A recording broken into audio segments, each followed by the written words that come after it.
Cricket के मैदान पर जब भी पाकिस्तान और भारत एक दूसरे के सामने आते हैं, एक दूसरे से लड़ते हैं, तो उस वक्त एक ही बात की जाती है कि जनाब ये जो मुकाबला है, मदर ऑफ ऑल मैचेस है, ये 22 खिलाड़ियों के दरमियान नहीं है, बल्कि ये मुकाबला पाकिस्तान के 5 बॉलर्स और भारत के 7 बैट्समैनों के दरमियान होता है। और अब चूंकि वर्ल्ड कप 2023 जो है उसके आगाज में 51 के करीब दिन बाकी बचे हैं, जबकि उससे पहले एशिया कप के आगाज में सिर्फ 13 दिन बाकी बचे हैं। तो आइंदा 2 से 3 माह के दरमियान पाकिस्तान और भारत जो है वो एक दूसरे के खिलाफ मुख्तलिफ ग्राउंड्स पर जनाब पंजा लड़ाते हुए नजर आएंगे। तो यही गुमान किया जा रहा था कि इस दफा फिर से जिस तरह से पाकिस्तान की बॉलिंग लाइनअप है और भारत की बैटिंग लाइनअप है, तो मुकाबला इन दोनों मुल्कों के ये जो फील्ड्स हैं इनके दरमियान देखने को मिलेगा। लेकिन इसमें इंटरेस्टिंग एंट्री हुई है पाकिस्तान के ओपनर बल्लेबाज अब्दुल्ला शफीक की, और अब्दुल्ला शफीक ने भारत के लिए खतरे की घंटी बजा दी है। और वर्ल्ड कप से पहले ही उन्होंने भारत के कप्तान रोहित शर्मा, भारत के लेजेंड विराट कोहली और भारतीय मीडिया जो है और भारत के 1 अरब 40 करोड़ जो आबादी है उसको ये चेतावनी दी है, उसको ये खुली धमकी दी है कि भाईजान इस दफा मुकाबला सिर्फ पाकिस्तान के बॉलर्स और भारत की बैटिंग के दरमियान नहीं होगा। सो अब्दुल्ला शफीक ने एग्जैक्ट क्या कहा है, किस तरह से खुली धमकी दी है, ये आज की वीडियो में मैंने आपके सामने रखना है। नंबर 2, आज की वीडियो में बात करेंगे नसीम शाह की इंजरी को लेकर। कल रात मैंने एक वीडियो की थी और उसका अब जनाब जो फॉलो अप है वो आ चुका है, और मजहर अरशद साहब जो हैं उन्होंने जनाब नसीम शाह की इंजरी के हवाले से एक अपडेट दी है, उसको भी आपके सामने एक्सप्लेन करूंगा। और शाहिद अफरीदी साहब जो हैं उनके हवाले से भी एक बड़ी खबर सामने आ गई है कि शाहिद अफरीदी की जो रिसेंट स्टेटमेंट्स थी वो चूंकि एंटी इमरान खान थी, तो शायद इस वजह से उनको जनाब जो केयर टेकर सेटअप है उसके दरमियान एक वजारत जो है वो मिल रही है। तो क्या ये खबर सच है या अफवाह है, ये भी आपके सामने जनाब रखूंगा। और इसके अलावा इमरान खान को 1992 के जो वर्ल्ड कप की पिक्चर्स थी उनसे आउट करने पर जो 1992 का वर्ल्ड कप जितवाने वाला खिलाड़ी है पाकिस्तान को, यानी कि कप्तान तो जनाब इमरान खान जरूर था, लेकिन इस खिलाड़ी की जो फाइनल के अंदर परफॉर्मेंस थी, पहले बैटिंग में आकर इसने जनाब जो एक कैमियो खेला और उसके बाद बॉलिंग में जिस तरह से जनाब 33वें ओवर के बाद इसने अपनी जो धमाकेदार बॉलिंग है उसके थ्रू दहशत पैदा की थी और विकेटें जनाब 2 कंसेक्यूटिव बॉल्स पर हासिल की थी और पाकिस्तान की फतह जो फतह है वो पाकिस्तान की झोली में डाली थी। तो अब उसने भी खुलकर जनाब जो पाकिस्तान क्रिकेट बोर्ड है उस पर तनकीद कर दिया, और ना सिर्फ तनकीद की है बल्कि पाकिस्तान क्रिकेट बोर्ड को यह भी कहा है कि भाईजान डिलीट करें वीडियो, माफी मांगे। सो वसीम अकरम साहब जो हैं उन्होंने एक ट्वीट किया और ये ट्वीट बड़ी खतरनाक है। इस ट्वीट के अंदर लिखते हैं वो कि after long flights and hours of transit before reaching Sri Lanka, चूंकि श्रीलंका में जो एशिया कप होना है या जो पाकिस्तान और अफगानिस्तान की सीरीज है उसकी कमेंट्री पैनल में वो शामिल है, तो पाकिस्तान और अफगानिस्तान की सीरीज तो 22 अगस्त से शुरू हो जाएगी, दिन जो है वो सिर्फ 6 बाकी बचे हैं। तो उन्होंने कहा कि जनाब जब मैं ट्रांजिट फ्लाइट के थ्रू श्रीलंका पहुंचा, I got the shock of my life, मुझे अपनी जिंदगी का सबसे बड़ा धचका लगा when I watch PCB short clip on the history of Pakistan cricket minus the great Imran Khan,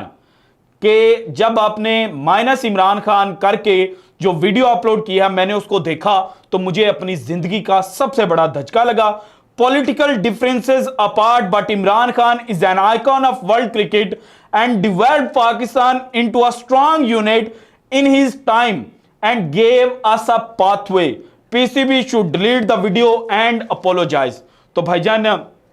ये जो शाह से ज्यादा शाह के वफादार बनने की कोशिश कर रहे थे, यानी कि हो सकता है कि अजम्पशन जो है वो ये क्रिएट की जा सकती है कि ज़का अशरफ साहब जो हैं उनको ये वीडियो पहले ना दिखाई गई हो और कहा गया हो कि बादशाह सरकार हमने आपको खुश करने के लिए कैसा जो धमाका है ना वो कर दिया कि आप सोच भी नहीं सकते, और यह धमाका ऐसा है कि आपके जो बादशाह हैं वो भी खुश हो जाएंगे। तो शाह से ज्यादा शाह के वफादार बनने की कोशिश में जो क्रिकेट में माइनस इमरान खान करने की कोशिश की गई है उस पर अब जनाब जो पाकिस्तान के साबिक कप्तान भी हैं 1992 के वर्ल्ड कप में पाकिस्तान को जीत दिलवाने वाले वसीम अकरम, उन्होंने भी खुलकर बात कर दी और उन्होंने कहा कि भाईजान माफी मांगे और इस वीडियो को डिलीट करें। इसके बाद इस वीडियो में एक और बहुत बड़ा घपला है, या दो घपले हैं। एक ये है कि सईद अनवर जो है वो पाकिस्तान की जब भी ओडीआई 11 क्रिएट की जाएगी तो उसमें एज अ ओपनर खेलते हुए नजर आएंगे। सईद अनवर की डेथ हो चुकी है, लेकिन जिस तरह से जनाब इन्होंने अपने इनिशियल कैरियर के अंदर इनिंग्स खेली थी, उसकी वजह से तारीख के जो लिखने और पढ़ने वाले हैं वो सईद अनवर को द ग्रेटेस्ट बैट्समैन का नाम देते हैं। और जिस तरह से जो अटैकिंग क्रिकेट सईद अनवर ने क्रिकेट में मुतारिफ करवाई थी, उसको भी हर शख्सियत जो है वो सराहते हैं। फिर इंडिया के खिलाफ जो पाकिस्तान का रवायती हरीफ है, उसके घर में जाकर चेन्नई के स्टेडियम पर 194 रन बनाना, और वो भी ओडीआई के अंदर। और जनाब ये कितने सालों तक जो हाईएस्ट स्कोर है वो रहा, तो भाईजान आपने उसको भी इंक्लूड नहीं किया। अच्छा, सईद अनवर को छोड़ दें, अभी रिसेंटली 2006 में, यानी कि रिसेंट ही हो गया ना, ये रिकॉर्ड अभी तक टूटा तो नहीं है, वो सईद अनवर वाला तो आप कह सकते हैं रिकॉर्ड टूट चुका है। लेकिन जो मोहम्मद यूसुफ का रिकॉर्ड है, जो उन्होंने जनाब एक कैलेंडर ईयर के अंदर सबसे ज्यादा टेस्ट रन्स बनाए थे, और जो वेस्ट इंडियन लेजेंड से उन्होंने जनाब रिकॉर्ड अपने नाम दर्ज करवाया था, वो 20 जो लिस्ट है उसमें इंक्लूडेड नहीं है। तो भाईजान ये घपले ही हैं। और मोहम्मद यूसुफ का जो कैरियर है ना, वो भी लास्ट टाइम ज़कात अशरफ साहब के टेन्योर में एंड हुआ था। सो इससे ज़्यादा मैं कुछ नहीं कह सकता कि ये किस तरह बुक्स जो है वो रखा जा रहा है। सो जनाब ये 92 के वर्ल्ड कप के जो विजय कप्तान थे उनकी कहानी है, उसके अलावा मोहम्मद यूसुफ की कहानी है। लेकिन अब आते हैं असल टॉपिक की जानिब। देखें, पाकिस्तान और भारत की जब भी टीमें आमने सामने हुई, हमने यही सुना, जितने भी क्रिकेट पंडित हैं उन्होंने यही दावा किया कि ये जो मैच है ये पाकिस्तान की बॉलिंग और भारत की बैटिंग लाइनअप के दरमियान है। लेकिन अब पाकिस्तान के जो ओपनर बल्लेबाज हैं अब्दुल्ला शफीक, उन्होंने एक बड़ा धमाका किया। उन्होंने एक जो शॉर्ट सी प्रेस कॉन्फ्रेंस की है, उसके अंदर लाइनें तो उन्होंने 3 से 4 बोली हैं, लेकिन वो 3 से 4 लाइनें जो हैं वो भारत के लिए खुली धमकी हैं। और उसमें उन्होंने कहा कि भाईजान इस दफा हमारी जो बैटिंग लाइनअप है वो 300 का जो रन है वो भी चेज कर सकती है। दैट मींस के पाकिस्तान के बैट्समैन जो हैं उनको हल्के में ना लेना। और जब भी पाकिस्तान जनाब इंडिया से जीता है तो बॉलिंग लाइनअप के साथ तो जीता है, लेकिन पाकिस्तान के बैट्समैनों की जो कारकर्दगी है वो भी बड़ा एक्स्ट्राऑर्डिनरी रही, इसीलिए पाकिस्तान जीता। और ओडीआई की पाकिस्तान और भारत की तारीख को उठाकर देखा जाए तो जनाब 132 दफा ये दोनों मुल्क जो है आमने सामने आए। पाकिस्तान ने 73 जो मैचेस हैं वो जीते, भारत ने 55 जीते। और खास तौर पर अगर वर्ल्ड कप की बात की जाए तो भारत को अभी तक पाकिस्तान पर लीड जो है वो हासिल है, 7-0 की ये लीड है। लेकिन इस दफा जिस तरह से पाकिस्तान के बैट्समैन परफॉर्म कर रहे हैं, यानी कि कप्तान बाबर आजम को लिया जाए, इमामुल हक को लिया जाए, फखर जमान को लिया जाए, और पाकिस्तान की बॉलिंग लाइनअप को लिया जाए, उसके अलावा जो चिप इन करने वाले प्लेयर्स हैं उनकी जो परफॉर्मेंस है उसको देखा जाए, तो भाईजान हमें तो ये स्ट्रीक जो है वो टूटती हुई नजर आ रही है। और अगर गिवन डे पर पाकिस्तान के ये खिलाड़ी जो है परफॉर्म कर गए तो भाईजान फिर जो तारीख है वो 2021 की तरह नई तरह से लिखी जाएगी और मौका जो है वो खत्म हो जाएगा। और इसके अलावा इन्होंने ये भी कहा कि Babar Azam is one of the greatest of the मतलब टुडेज एरा। तो भाईजान विराट कोहली साहब की जो